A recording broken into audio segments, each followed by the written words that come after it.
Here is the Rowe R-88 Jukebox. And before we deliver a jukebox back to the customer, we always like to make sure to let it play for a long while to just try and smoke out any remaining problems if they're present. I noticed a problem on this where the machine was dropping records, but it was dropping them out of the gripper assembly.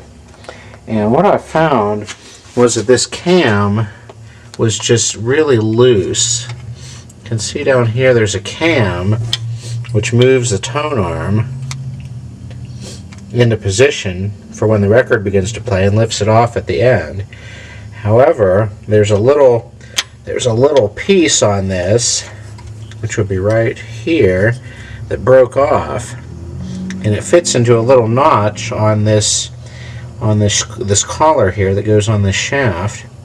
And what was happening was that this cam was just slipping on here, so the tone arm, the movement of the tone arm was getting unsynchronized, and it was just causing trouble.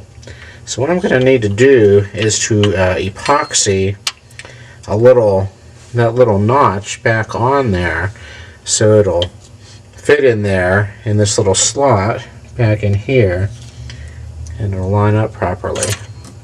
So what I'm going to do is to just mark the position of where this should be. Then I'll have to find something to epoxy onto here. I'll may try using super glue and see how that works.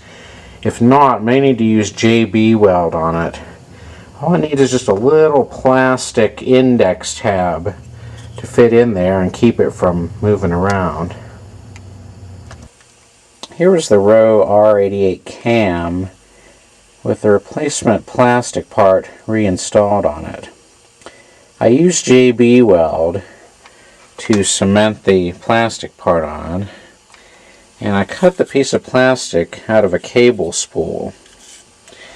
I did a careful fit back on the jukebox, and it looks like it's going to fit okay. We're going to need to let the JB Weld cure overnight so we have a good strong bond, but that ought to do it.